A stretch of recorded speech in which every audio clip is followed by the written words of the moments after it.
Assalamualaikum warahmatullahi wabarakatuh. Bapak Ibu, perkenalkan saya Muhammad Nur Hakim, guru PJOK SDN Jerowangi, Kecamatan Kandangan, Kabupaten Kediri, Provinsi Jawa Timur.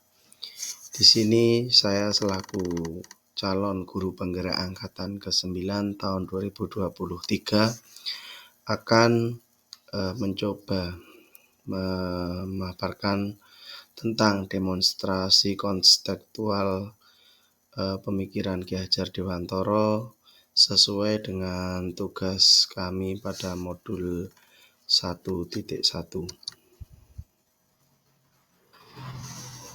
Ada dua hal yang mendasari paparan kami. Yang pertama adalah filosofi pendidikan menurut Ki Hajar Dewantoro, dan yang kedua adalah implementasi di sekolah. Filosofi pendidikan menurut Ki Hajar Dewantoro.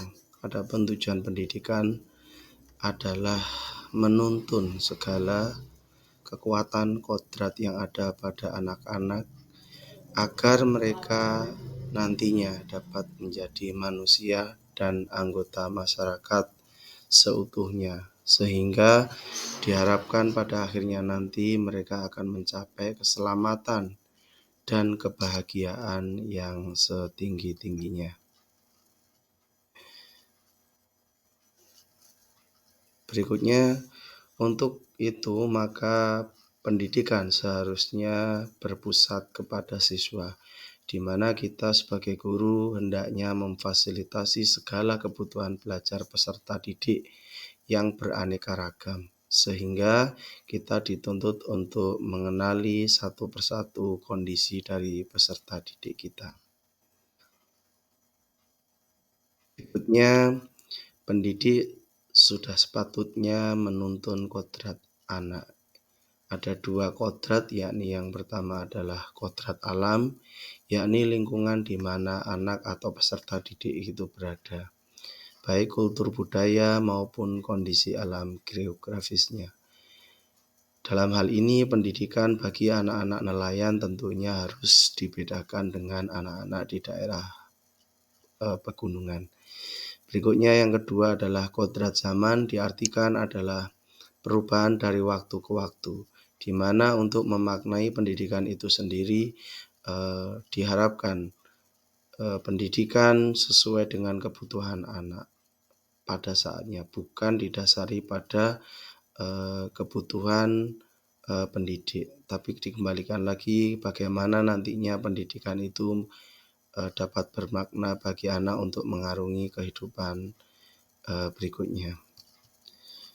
Berikutnya ada 3 asas trilogi pendidikan yang menjadi ide dari Ki Hajar Dewantoro atau pemikiran Ki Hajar Dewantoro. Yang pertama adalah Engarso Tulodo, yang mana seorang guru hendaknya dapat menjadi contoh ketika berada di depan peserta didik. Yang kedua, ing madya mangun karso, ketika kita berada di tengah-tengah peserta didik, hendaknya kita dapat memberikan membangun kemauan peserta didik untuk senantiasa lebih baik dan maju. Dan yang ketiga adalah tutwuri handayani, di mana ketika kita berada di belakang peserta didik, kita dapat memotivasi dan mendorong peserta didik untuk lebih baik lagi. Berikutnya, implementasi di sekolah, apa yang menjadi pemikiran Ki Hajar Dewantoro yang kami lakukan di sekolah kami, yakni SDN Jerowangi. Yang pertama meliputi kegiatan pembiasaan dan pembinaan serta ekstrakurikuler. Dalam hal ini bertujuan untuk menuntun siswa dengan bakat, minat, dan potensi yang dimiliki berdasarkan kebutuhan siswa itu sendiri. Berikutnya adalah kegiatan pembelajaran yang dilakukan di SDN Jerowangi, sebagaimana kami gambarkan dalam slide-slide gambar sebagaimana tertera.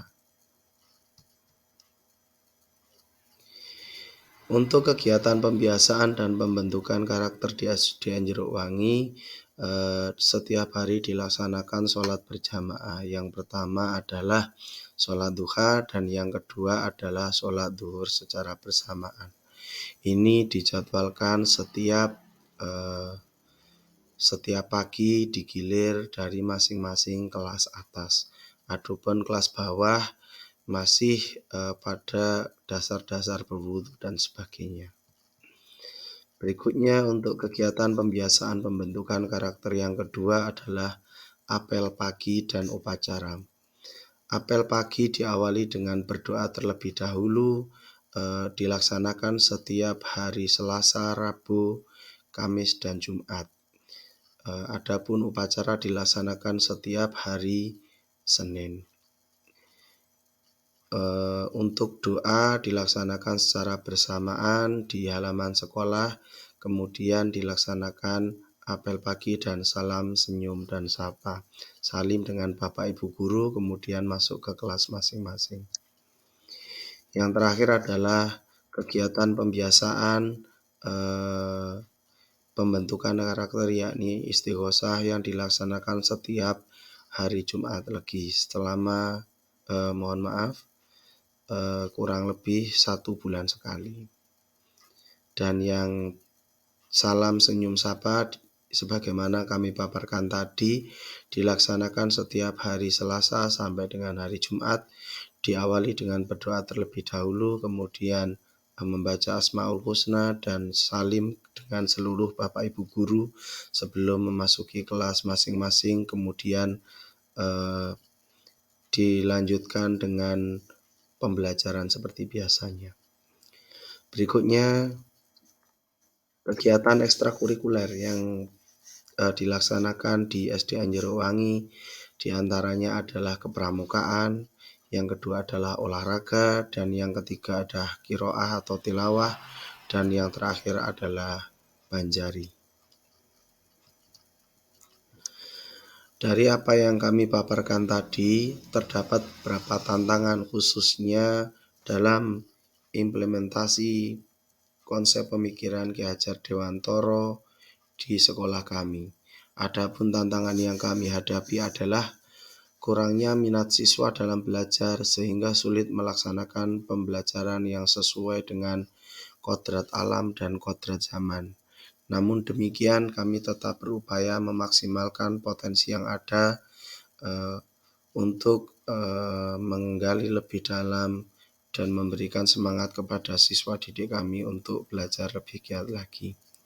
Solusi yang kami tawarkan adalah memilih model pembelajaran dan menjadikan lingkungan sebagai sumber belajar dalam memahami karakter siswa serta bermain sambil belajar karena bermain merupakan kodrat anak.